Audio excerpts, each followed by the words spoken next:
Now then, people, good evening and welcome back to the JUSTJOE football show and a bit of a regular video that we do during the international break. Of course, I get together with the championship aficionado, head of the championship check-in podcast. You need to get that in your feed, folks. It's a regular of mine now, along with others, to get everything championship. It also helps me with knowing who's coming on the horizon, who do I need to watch out for, etc. So make sure you check that out, folks. And of course, check out Benjamin Bloom's channel as well. As Andy D says, love these with Ben and Joe, as do I. Ben, how are you, my man?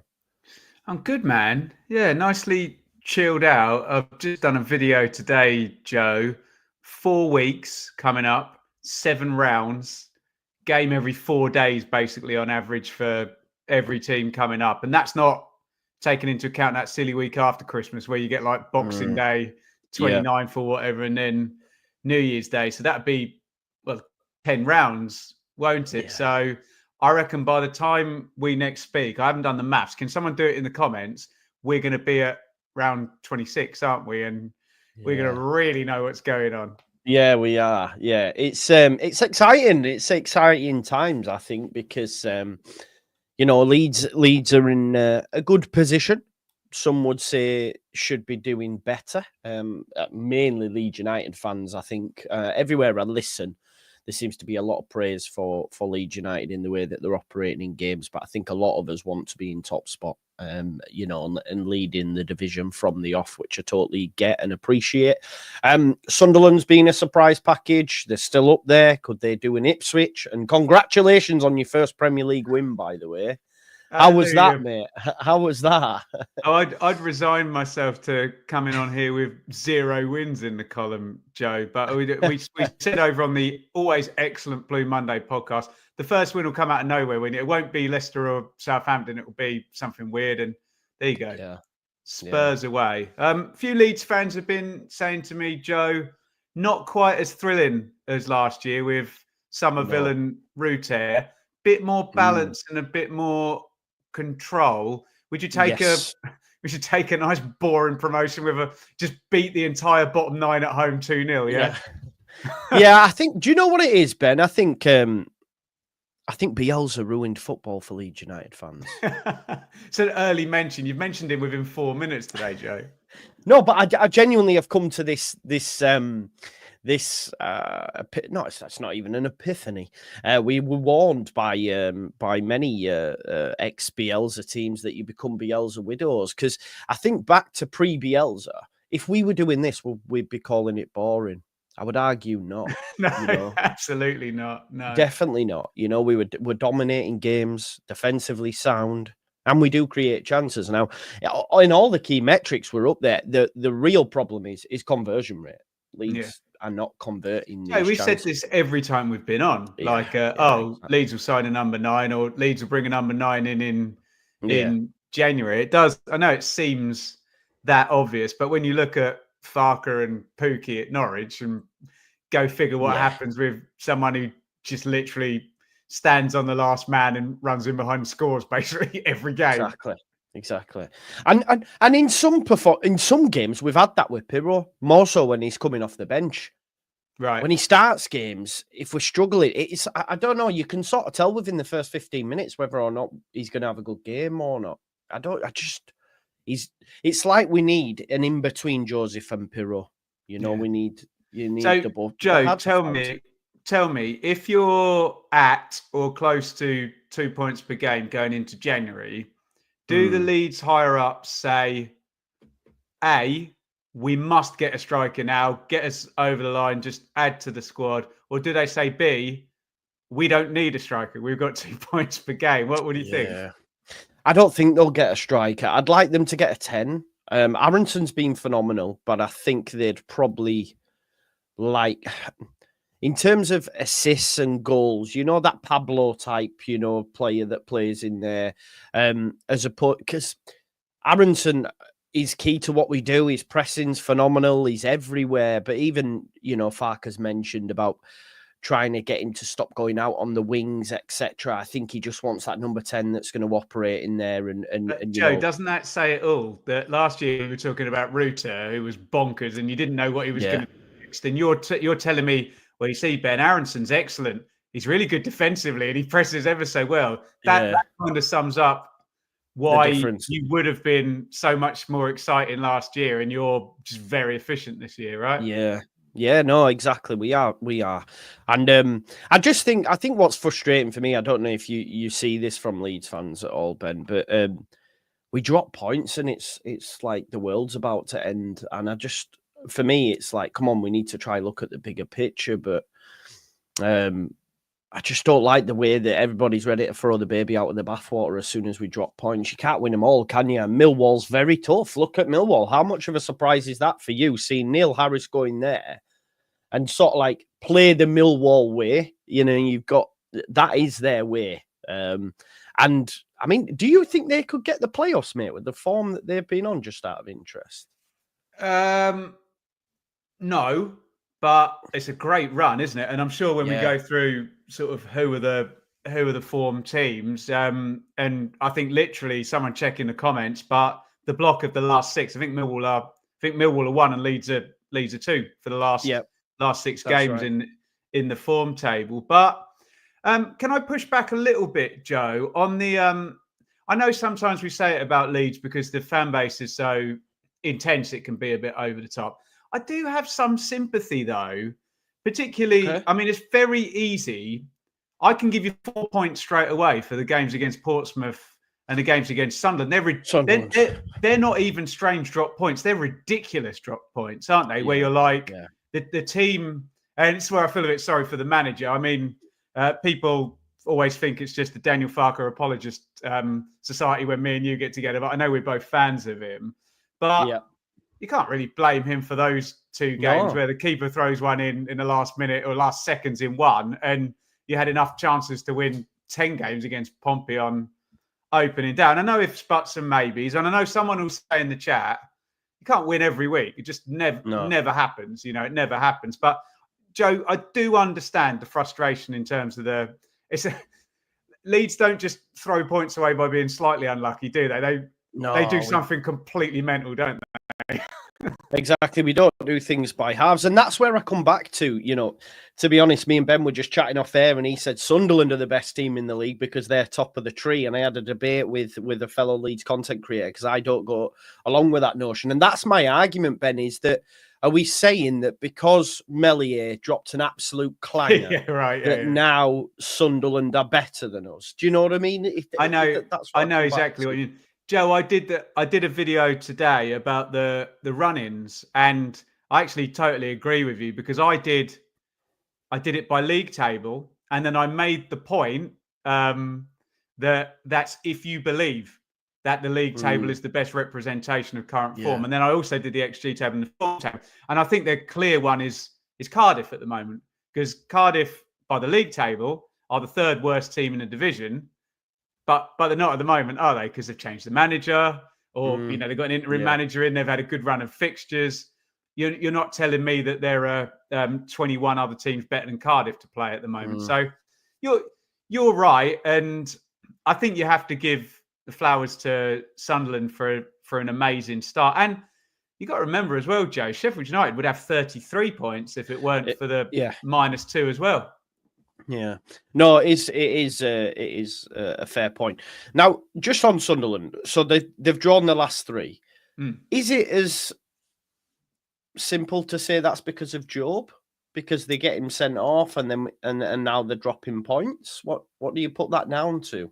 Yeah, I think that is overly simplistic, isn't it? Yeah. I mean, you have a 3-game week, and I was talking to Sam Parkin about this on the excellent Championship Checking podcast. It's right up there. It's up there. And we said, what's the worst permutation of a 3-game week? And he said, away, home. Do you know what I mean? Because you're kind of faffing about literally from Sunday through Thursday, and then you basically get 1 day on Friday or you know, to train for the home game after recovery on Thursday. So they had that. What I will say about Sunderland is, it's one of those where it's an excessively high bar. outperformed. Because if you run that back 3 games and take the 3 draws out, I don't know what someone quickly had the points total up for me, but what a magnificent run that would have been up to game 13 or what have you. I think, Joe, if Sunderland had held on to the 2-0 lead they had against Coventry, 2 brilliant goals in that game by Sirkin and Isidore, and they'd got 2 draws away from home with clean sheets, and then they'd beaten Coventry, so they would be clear top. They'd have 2 points more. And again, I totally take your point about, well, Meslier throws that one in and add 2 on for Leeds and take, 1 off for Sunderland or whatever. But I think we'd be sat here saying, job well done, Sunderland. They're top at another international break. They're clear. So it's very, very fine margins. But I think they had a 5-point lead going into the break, Joe. And the whole point of giving yourself a cushion is when you have a horrible 3-game week with 2 away games, that you can afford to draw a couple of them, but you can't do that at home, can you? Joe, you worried about the Leeds away form at the moment? Because it's been a while, hasn't it?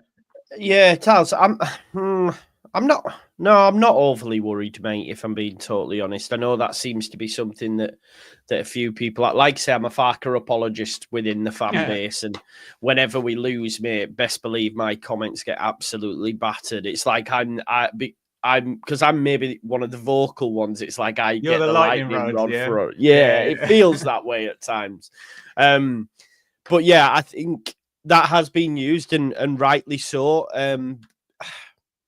I don't know what I can put that down to. If I'm honest, I look at Bristol City again. Maybe it is just that less risk-averse approach, not having that ace in the pack like a Somerville who can dig a shot out, not having... And that's why I'd like to see more from Gnonto. I keep saying this and people maybe think I'm being harsh, but Gnonto is phenomenal and has had a good season. But I want more output from him that we, similar to what we see from a Somerville. And like you say, Rutter could just turn on a sixpence and beat 3 players and then the pitch opens up. Whereas, when we're going to Millwall, when we go, let's have a look. Millwall last season, I know it's a different manager, but beat them 3-0 down at the Den, and that's unheard of. Was that game? Yeah.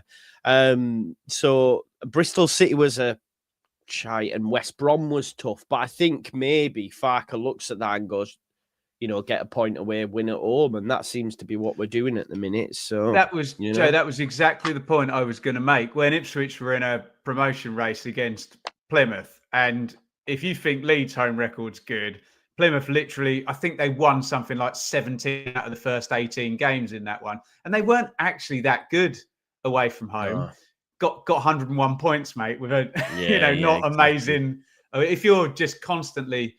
And do you get that sense at home that... let me ask you 2 questions. Do you get the sense at home that it's going to be very hard to beat Leeds this season? And do you get the sense as well... Are people just turning up and saying, defend a bit, try and nick a goal? If we get a 0-0, I'm happy. Is it like that? Yeah, well, I think what really shows us that, and I reckon if he could replay the game, he'd do it differently. But Chris Wilder, when he brought his Blade side to Ellen Road, he took Raksaki out, he took Gilchrist out, he played Shackleton, he, went with, more players in defence. And I think if he could play that game again, he'd go, no, do you know what? Let's play how we play. So I think the fact that all these teams are coming, the only one that obviously beat us were Burnley, but again, that was due to a slip. It was an error from Solomon that lets them in. I think they're naturally quite methodical and pragmatic as well. Burnley, they're bad, aren't they? They're bad. Burnley fans want rid, right? The majority want rid of Parker, and they're sat in 4th. Mate, that's every team. I've been doing this a long time. And every team that has Parker is so strange. And then, mate, if you leave him there, I bet he'll be in the playoffs. And if he's in the playoffs, I bet he'll be in the playoff final as well. So he always seems to get the job done, doesn't he? But yeah, I've been hearing from Burnley fans, and I was chatting to one on our Patreon roundtable last night. Said that Ruud van Nistelrooy had actually been offered the job in the summer. Ruud van Nistelrooy is right. now available. So there's a guy they wanted who's jobless and presumably has a nice rental property in the area for a little while longer. So definitely, might be worth looking at. We'll Because see what do you think transpires. I feel, Ben, that they actually have a team, a squad, more so, that competes with Leeds and Sheffield United. It's just they don't play to the best of its ability, I feel, with the manager they've got. And if they did have someone a little bit more expansive, I'd start to worry.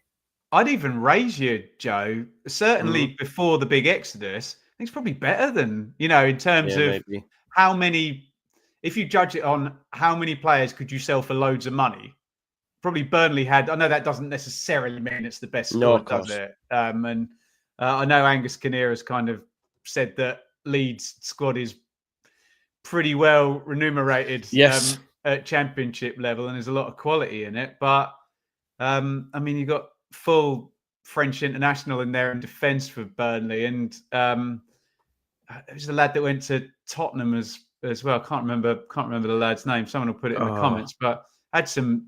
They seem to be the ones that had all the players, that were kind of the big, real high ticket ones. But hey, maybe you turn around and say, well, they ain't there anymore.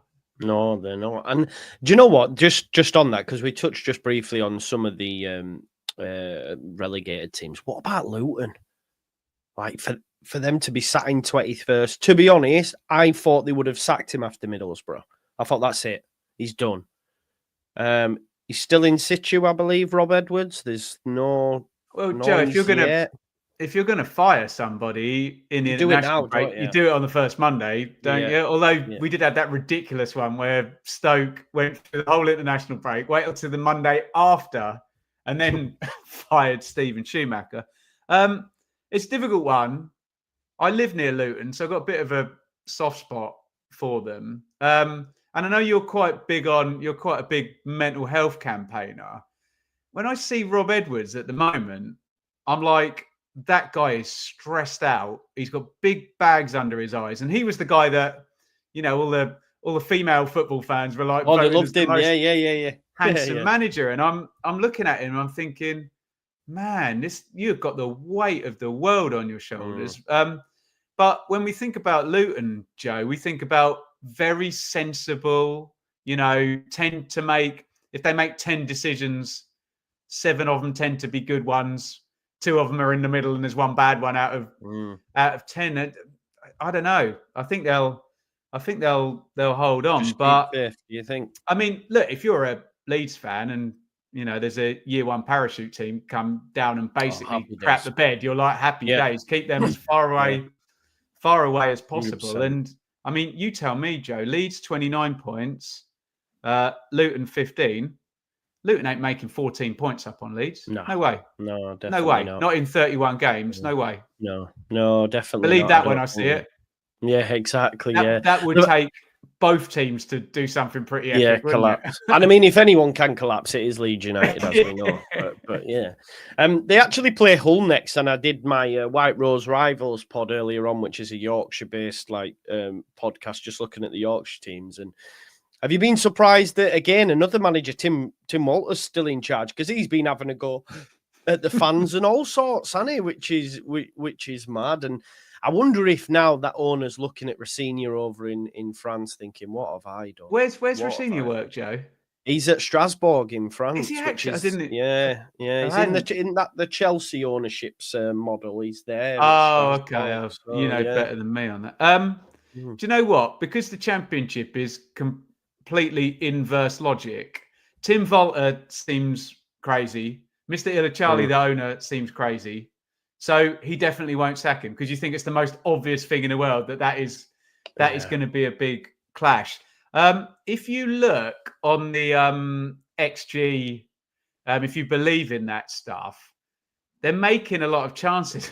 Just terrible defensively. And I believe in XG when it supports my narrative. That's the thing. Me too, yeah.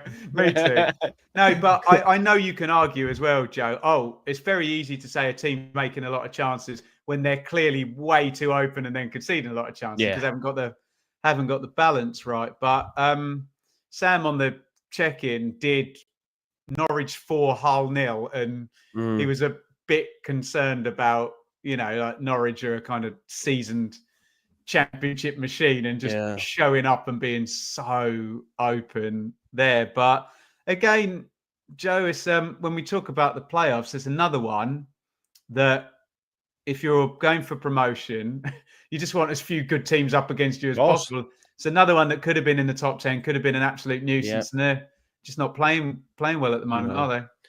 No, and like Dr. Cox said, if the manager starts turning on the fans saying they're not loud enough and all that sort of stuff, it's on a hiding to nothing. It's never going to end I've well. never seen it work. Yeah, no, exactly. Yeah. You touched on Norwich as well there. I mean, I think when we did the last one, we were probably praising them and saying, if you wind that back, I'll sound like a right dick, because they've been, mate, they've been awful since then, haven't they? Yeah, bad. Like 3 losses on the spin. It's not looking good. Maybe, a couple of draws before that as well. Yeah. Can I give Norwich a pass, which is a rare thing to say as an Ipswich fan? Their goalkeeper drop off from Gunn to Long is a big one.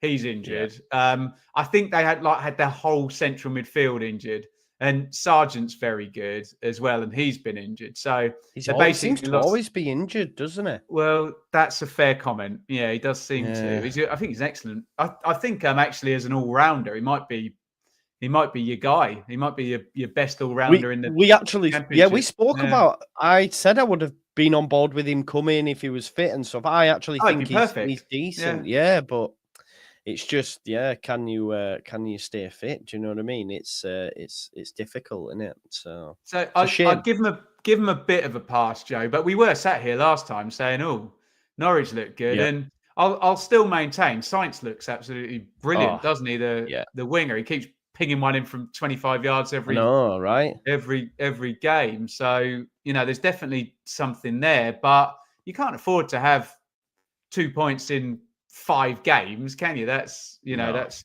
horribly poor. But Joe, you've done this many years, same as me. People seem to say it like it's a surprise. In November you'll be able to take 10 positions somewhere in the league table, and they'll be separated by like 2 points or something ludicrous like that. And with the 3-game weeks, someone can literally move up 11 places in a week, can't they? Yeah, they can, mate. It's the Championship. This is why it's the maddest league in the world. Oliver has asked, and we can touch on Coventry. You'll find themselves currently in 17th.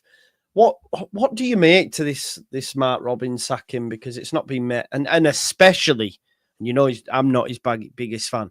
If they turn to Frank Lampard, it is honestly, it'll be catastrophic for them, Ben. Honestly, I do not rate him at all, and I don't understand how he's even getting links to these jobs. He was linked to Roma other week. It's insane. Good agent, hey? So on Robins, I think we can make a comparison. I guess I'm going to mention Bielsa again. To George Burley at Ipswich, who was a brilliant manager, but then maybe he was still a good manager, but it kind of sometimes things just run their course, don't they, and fizzle out. Yeah, and Bielsa was obviously a brilliant manager, and that burned obviously a lot quicker than say a George Burley at Ipswich or Mark Robins at Coventry. But so the issue I've got with it, and I'll be interested in your take on the owner coming out and basically saying, "Oh well, I had to take the assistant manager out because they fell out." Basically, sort of throwing him under the bus a little bit, saying, "Well, difficult employee to manage, and he fell out with the assistant, and the results haven't been very good since then." So, it's just, where do you stand on someone having credit in the bank and how far that goes? Because no one would deny he's probably their best manager in like 40 years or something since they won the FA Cup. It's been absolutely, for God's sake, took them League Two, League One, and then sudden death penalties in the playoff final to get to the Premier League. Done an incredible job, but they haven't really punched their weight since the playoff final. So then the question I'd ask you, Joe, is how much credit does being brilliant for someone, and like you're talking about the league table being irrelevant kind of 3 months ago. Well, why is it relevant what someone did 7 years ago? It's kind of relevant what they're doing. And how much credit does that buy you? Does that mean you should get the whole of this season, or does that mean he got Yeah, the whole of last season and he's got a bit of this season? What? So that's my only thing, is that where do you draw the line between club legend and how much time that buys you? Yeah, I think a lot of the outrage, and it always tends to be by people in the media or that people that aren't aware of what's going on at Coventry in terms of. It was the same at Hull, because I spoke to Hull fans and they sort of understood the Rossini sacking because they've thrown a lot of money at it January and said, you know what, he didn't get it over the line, so we've gone a different route. And with Coventry, they brought in a lot of money, obviously, with the sales of Gyökeres and Hamer, and then they've bought again. And I think as well, like, if you look over the last few seasons, he's not started well in either scenario. No. And I think he had to do that this time. And there has to come a point where you need to take that next step. And I hear it's probably sad, and there'll be some Coventry fans, you know, that'll be like, oh, how have we done that, etc. But if they bring in a manager that's worth his salt and get the appointment right, then they could then take that next step. Do you know what I mean? I don't want to sound like a right bastard here, but you know, you were talking about the outrage. I think a lot of it is just like reflexive sympathy without necessarily, and don't get me wrong, that's a good human quality to look at someone and just on the surface go, oh, that person's done a lot for that organization, and it's very sad that he's been sacked. And of course that's true, but you have to then go the next layer. And so here's a question for you then. Where would Mark Robins most likely now go back in terms of you ranking him? Would it be relegation fight Premier League? Would it be parachute team championship? Would it be playoff challenger championship, or run of the mill championship? Where do you think? See, let's say, for example, if Burnley sacked Parker, I don't think they would go Robins. I don't think they would, because they'd want to go a bigger name. Hull City could maybe go to someone like Robins, but I don't, so probably just on, again, similar to what Coventry were last season, I guess, in like almost there, the Luton, level below Luton. the level below the parachute teams where they're kind of punching and they've traded well, but it's difficult, isn't it? Because like you talk maybe about Luton, Hull, though. That's a shout. Like Oliver said, Luton. Or just do a manager swap, couldn't they? Just Edwards go to Coventry and Robins go to Luton. But I also think, sounds like I'm down on Mark Robins. I'm not, because he was absolutely brilliant. No. But we got to remember as well, is he took them in League Two for a reason, because he wasn't. His career was trending down as well, and he's been absolutely incredible for them. And when you actually think that they've been away to Birmingham for 2 seasons on a ground share, that the ownership's been terrible the whole time, and you could even argue now a bit, even though they've got this Doug King fella, he's seems a bit busy, doesn't he? But he's done incredible, and I think he deserves to at least be in the Championship. But you know what this is like, Joe. If he's not in a job pretty quickly forgotten about. Look at Gareth Ainsworth, who had the QPR job in the Championship, and he's just taken over Shrewsbury, who are stinking it out like at the bottom of League One. Yeah. How quickly it moves down. Yeah. It's the same with Gary Monk. Where's Gary Monk now? I swear he's in Cambridge, yeah. And you could argue Steve Aaron's for a bit as well, because he dropped, and now he's gone back to Rotherham, but he was at Leeds United for one. Gary Monk's not that old, mate, either. No, because he was like Swansea manager when he was 36 or something ridiculous. But it moves quickly, doesn't it? It does. It certainly does. Can we talk about Middlesbrough for a little bit, Ben? Because I think they could really cause problems if they click on a more consistent basis. And it's not just recency bias. If you look at the XG, they've been far and away the best in terms of chance creation. It's just finding the back of the net. Latte Lars scored in recent times. they've got some good players, Hayden Hackney, Isaiah Jones, Finn Azaz, for example, who I really, really rate. Luke Hayling's been a bit of a revelation for them, coming in. He's now captain. I do actually rate Carrick.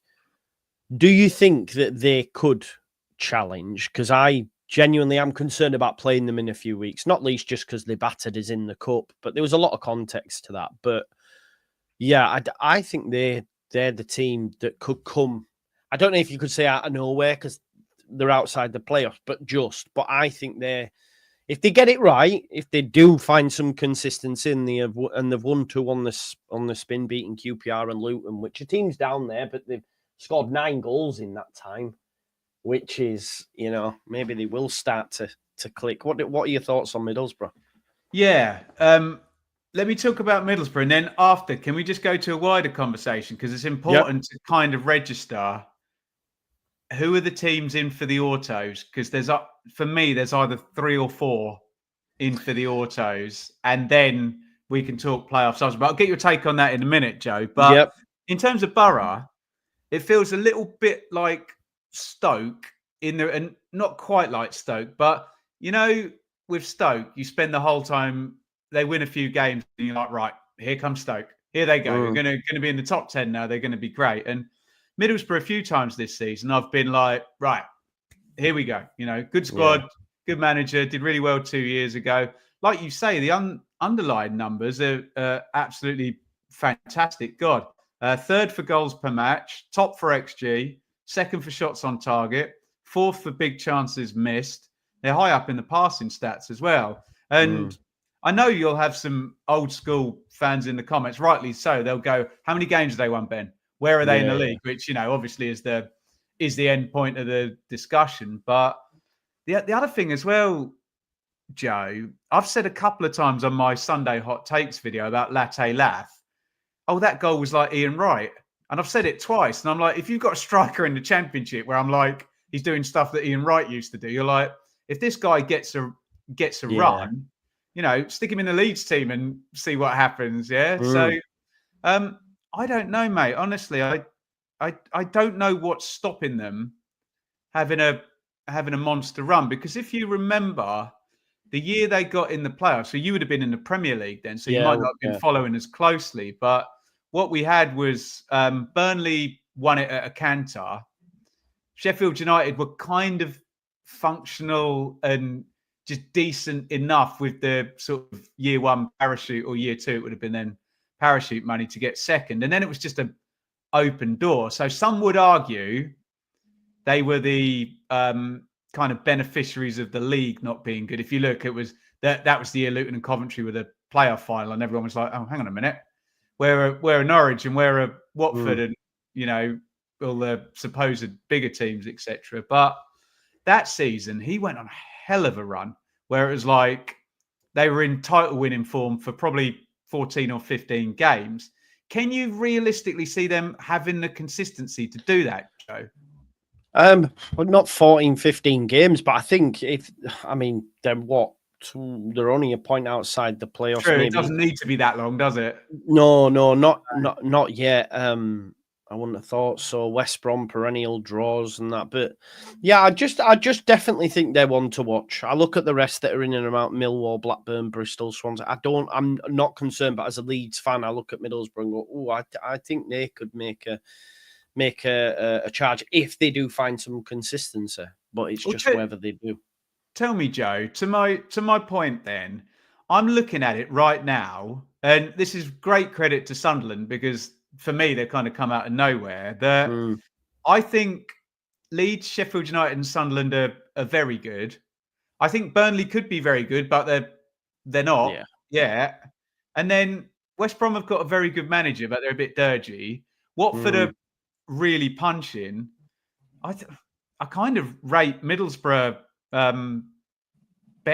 potentially better than even Burnley, in terms of if you took the best thing you've seen from Middlesbrough and the best thing you've seen from Burnley this season, and you had to bet your house on one of those teams, you'd probably back Middlesbrough, wouldn't you, in terms of what you've seen? And then, Joe, as I'm looking down, never write Norwich out of it, even if they're 14th. But Millwall, Blackburn, Bristol City, Swansea, and then Are we you're into coming to the conclusion, Ben? And it's been said a lot, not just by myself, with the arrogant Leeds fan or whatever, but I genuinely feel the standard of the league this year is not on par to what we've seen in recent years. it's.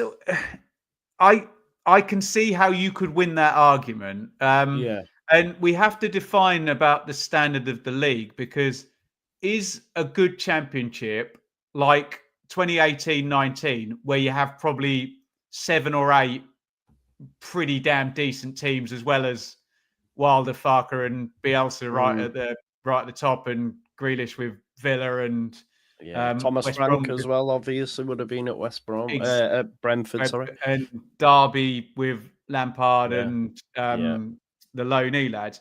Or do you argue that last season, because it's such a freak show of a high tech, do you argue that more teams, because we've already said it on this show, Joe, from a Leeds point of view, that you're probably quite happy that Luton aren't at it, Hull aren't at it, Norwich aren't at it, and you look up at the top of the table and you see Watford in there, who everyone thought were going to be struggling. So I think you can win. You can make that argument that the standard is well.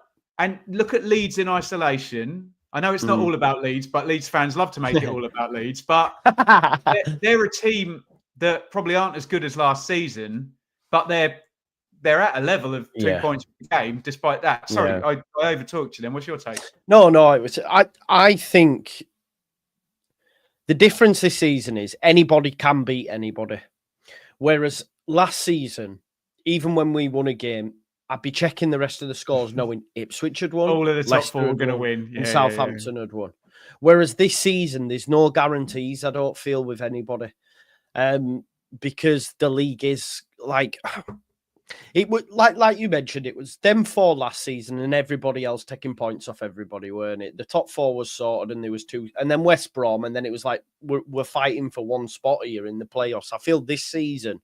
But to play devil's advocate, Joe, could you not foresee a scenario where you still have 4 teams? They might not be as good, but there still might then be a gap. Essentially. Do you know what I mean? A points gap. And it's like, right, those are the ones in for the autos, and everyone else is just scrapping for. So it could be. And do you think it could be that 4 now? Yeah, I do. Think it could be that 4 now? I do. I mean, look, reverse engineer that question, Joe. Are West Brom going to get 85, 90 points? I don't think they are they? Watford aren't. Middlesbrough could because of what we've just said, but that does require a really big, consistent run. Whereas Sunderland, Leeds, and Sheffield United, I think, are all set up to definitely have over 80 points, unless Sunderland kind of fall off and it's just been a massive hot start. But I think they're a bit better than that. I know you guys had a really good game against them and should have beaten them, but I've seen Sunderland a few times, and they're pretty savvy team, Joe, and they've got loads of young players all developing at the same time. And Sheffield United Wilder just seems at it, and they've just got a very good first 11 for Championship, and they're not conceding any chances or any goals. So that always helps.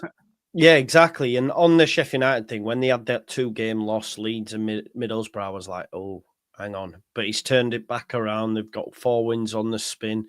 And I've actually, this is my conclusion because of the way that Leeds United and Sheffield United control games, because of how good they are in terms of not giving up chances. If the opposition doesn't have the ball, if the opposition can't create chances, they can't bloody win games. Now, of course, there may be the odd scenario. You might get a set piece against Millwall and you're having a poor day and you're not finishing your chances. Of course, that can happen.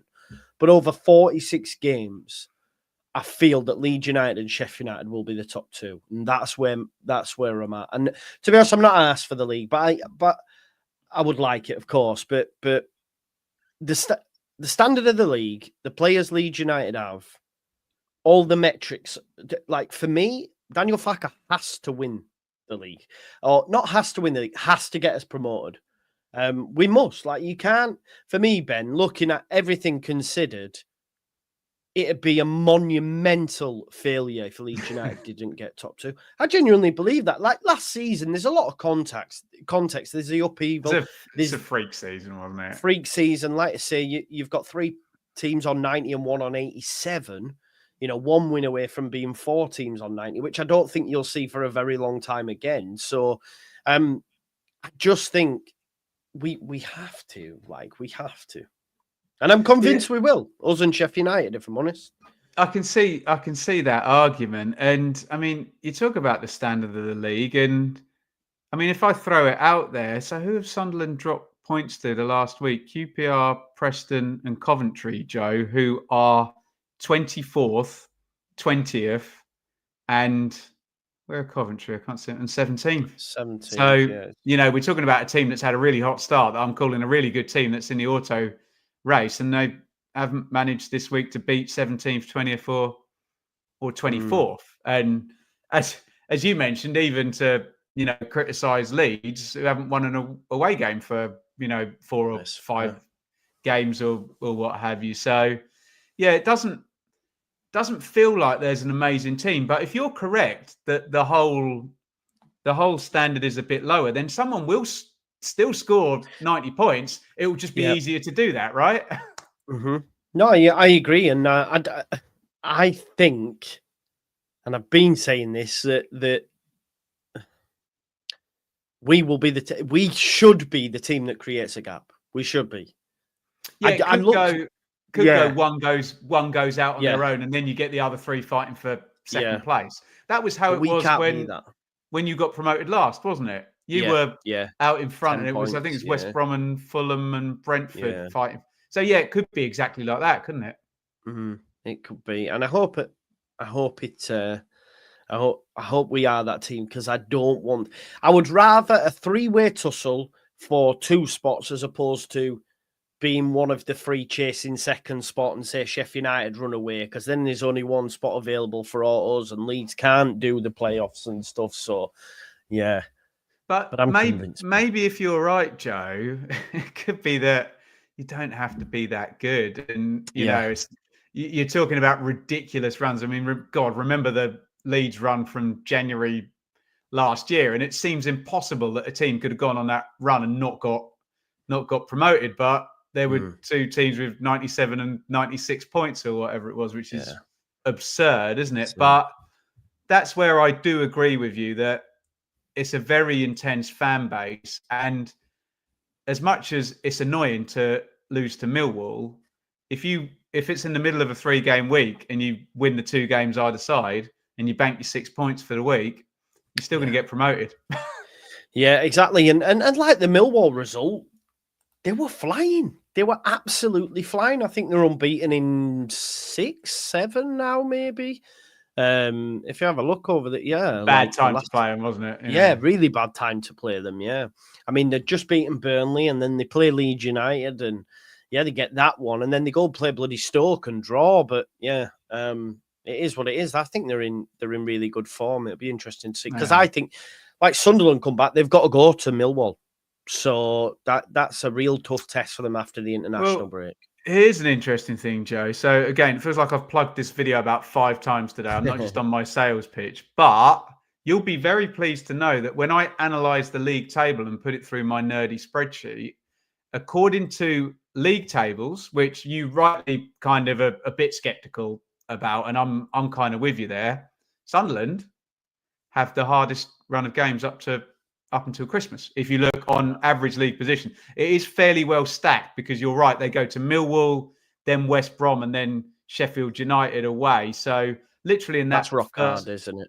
Yeah, and that's in a 3-game week, and 2 of them are away as well. So that's horrible. It's conceivable they might get 2 points, 3 points. You know what I mean? They're very tough games coming up.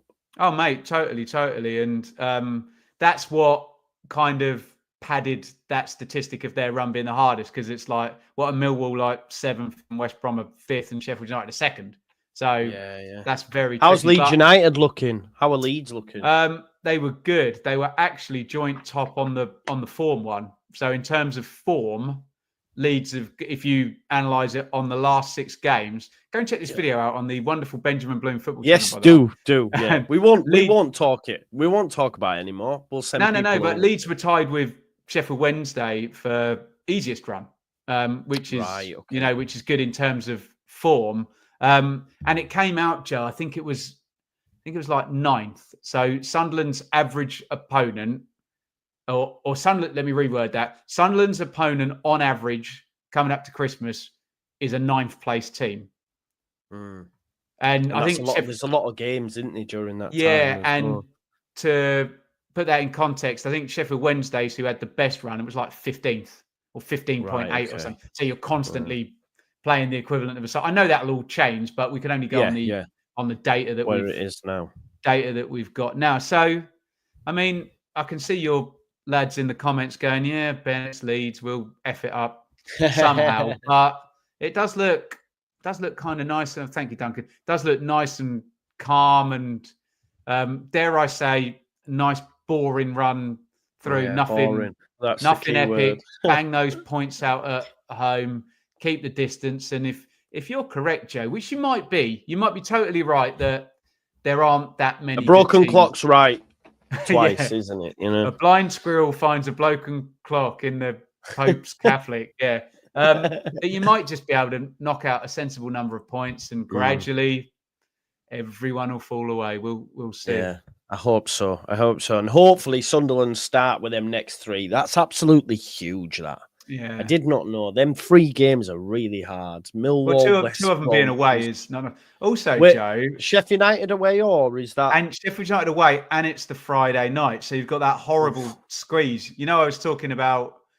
I mean, the good news for them is they're at home in midweek, so their training will be all right. But still, you're coming straight back, and then over the course of like 6 days, you've got to play 7th, 5th, and 2nd. But then again, I'll happily come on my channel and say, "Well played, Sunderland," if they bang out 6, 7, or 9 points. Wow, that'd be amazing if they did that. At that point, I might go, "Okay, they're here for the long haul." Do me a favour, Joe. Stick that Liam Delap Oleo. I know. I was just for me. Get it up there. Come on, get it up. Thank you.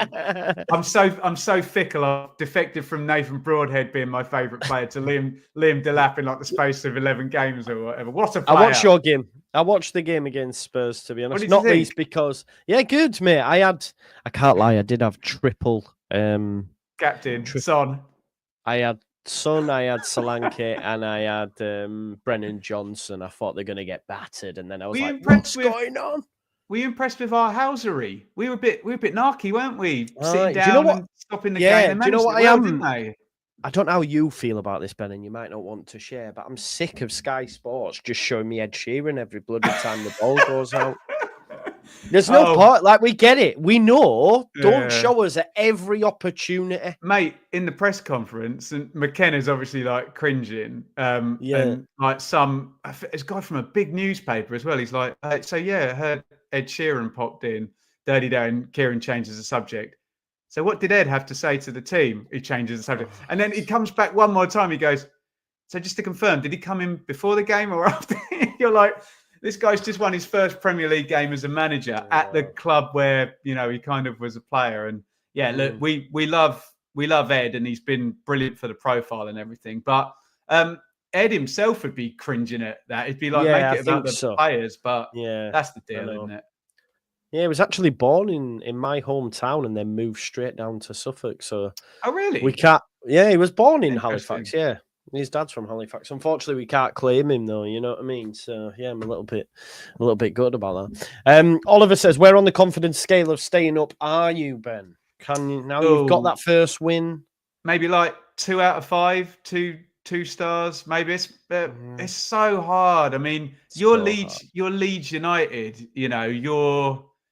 You've got some. I know you're away a long time, but it just feels very hard for Ipswich Town to win a game in the Premier League at the moment. It feels like it's like they're all FA Cup games, and you might just win the odd one if everything lines up perfectly. So it's very difficult. But man, with that manager, with that guy in the dugout, we could do it. But you know me, mate. I'm a pragmatist. I'm never confident. Yeah.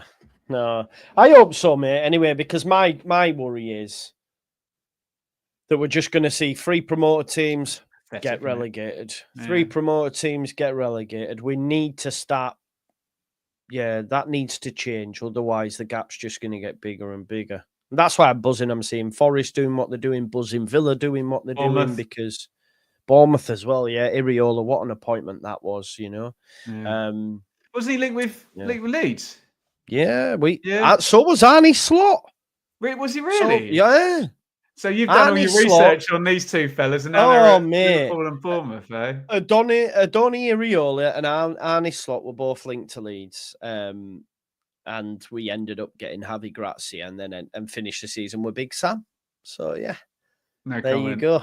And now we're in the Championship. So, yeah, imagine. But this is why I remember being on like shows and saying to people, Slot's clearly got a bit about him, because he turned down Leeds, he turned down Tottenham, and when they were looking for a manager, and he stuck to his guns, and now he's smashing it at Liverpool and looks like they just maybe might win the league, which I can't lie, I will enjoy, because I'll be like, see, Klopp weren't all that.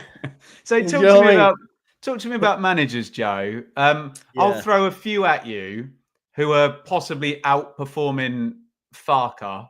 Obviously, Labrie probably is, because you know they're top, and that wasn't expected. Is Corber on? I don't know, probably ish. I like Corber. Cleverly probably is, because no one expected that. Harris maybe, I don't know. 8th. Oxford guy, Buckingham probably is, isn't he? But otherwise, there's not actually that many managers who you would say are getting. I know, whilst we've said this many times, Joe, whilst Leeds are not in the top 2, you can't necessarily say Farker is winning. But even as you pointed out, with the 3-game weeks coming up, that could be different very soon, couldn't it? Yeah, it could be, mate. And hopefully, you know, Leeds. I could see Leeds going on a run like we did last season, where we that January run where we knocked teams out of the park. I mean, I think we have collected the most points at home in all England's top 4 divisions. We're 19, so that says a lot. Look at that as well, Joe. So... Three home games in the next 5. Sorry to interrupt, mate. That's fine. And really, it's only that Middlesbrough one where you'd be like, you know, and certainly if it's just focused in on that 2 points per game. I mean, look, Swansea, Luton are out of form. Blackburn away can be quite difficult. They can be a bit awkward to play. And they're doing all right this season, aren't they? They're doing better than I expected. But I always find that stadium's quite good for teams that take you can kind of make it into a bit of a home game. They give you like 7,000, man. I've been to Blackburn a couple of times. You get the full stand. Take the money. It's insane. Yeah, but that doesn't help the Blackburn players. No, it doesn't at all. You know what I mean? No. But yeah, you're looking for a difficult run for Leeds, and I'm then looking into January, and okay, Sheffield Wednesday, Norwich, Burnley, Cardiff, Coventry, Watford, Sunderland. You're like, okay, Sheffield United after that, West Brom. So there's I think you're right. I think it's make hay now and get a lead coming up to FA Cup 3rd round. Get strategically knocked out of that with your reserve team. That's a good shout as well. 9 clean sheets in. Yeah. That's what I'm saying about us and Sheffield United. Too good defensively. And think how much better your defence would be as well if you had your proper midfield in front of it as well. So they're doing so well to maintain that, and that's a tip of the cap to Farker as well, because that's about how the team's trained, and the kind of positional stuff, and the game plan that you can swap into less athletic, probably more attacking midfielders and still maintain the defence. Sorry, Joe. No, have you seen our Tanaka? Because I feel that we might have the best ever midfielder to play in the Championship on our hands, to be honest. I think Kieran McKenna spoke about him as well. Yeah. So who was he playing for before? Because we played him in the pre-season friendly. Germany, Dusseldorf, something like that. Someone someone will, Yeah. So we played this pre-season friendly, and everyone was like, it's a good workout. Oh, and by the way, they got a lad in midfield who was really good. And Dusseldorf, thank you, Jonathan. Really?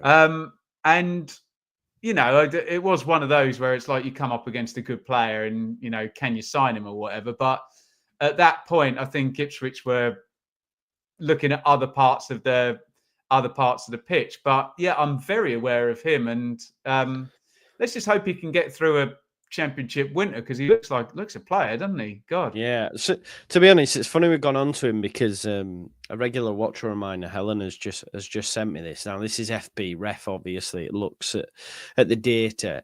All stats and we have done this, and they've actually compared him with Calvin Phillips. You can see the Reds Tanaka and the Blues Calvin.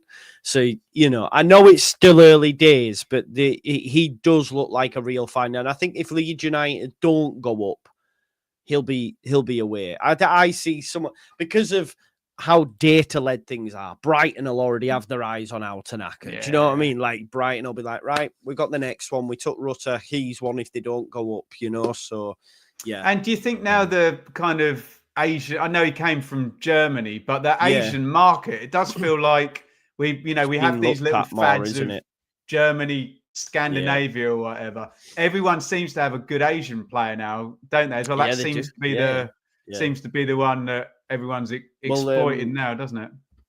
QPR, who had it? Seitu? Is that? Was that? Well, there's a lad at Blackburn, Ohashi, and Hirakawa at Bristol City is pretty decent. Sakamoto at Coventry, really, I was just going to say, yeah. So it's definitely a market that a lot of Championship teams are. Maybe the Premier League. I mean, I'm sure there'll be players that reach that level that come from the Championship, and then they'll go direct. But certainly makes life more interesting, doesn't it? It certainly does, and it certainly does. And on that on that note, we'll come to the end of the show, Ben. Before we do, though, tell people about. Well, we've talked about it throughout, but you've got the Championship Check-In podcast, which everyone should download with Sam Parkin. And you've also just mentioned the video in terms of looking at the data behind the sides. Do you want to just let people know? Yeah, thanks, Joe. So always love coming on here. Always get a load of followers when I come on here as well. So do go and head over and subscribe to the Benjamin Bloom football channel. Just type in Benjamin Bloom in YouTube.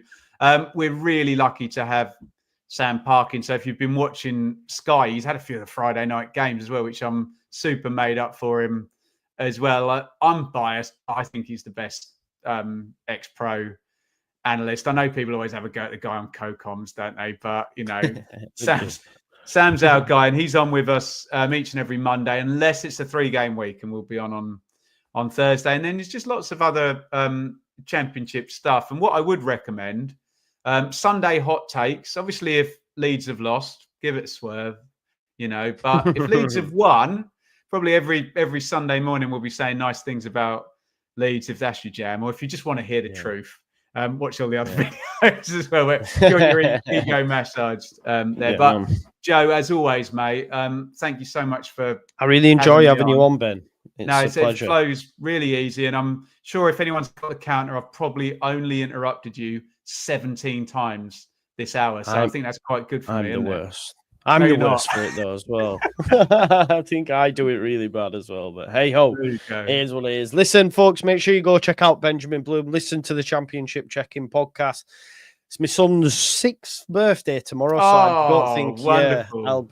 I'm so excited. So, I don't think I'll be about tomorrow, folks. But it's the international break. It's all right. There's nothing to talk about anyway. So we will be back maybe Sunday or something like that. I'll think of something. But enjoy your weekend, Ben. Same to you and your family. And we will see you in a bit. See you in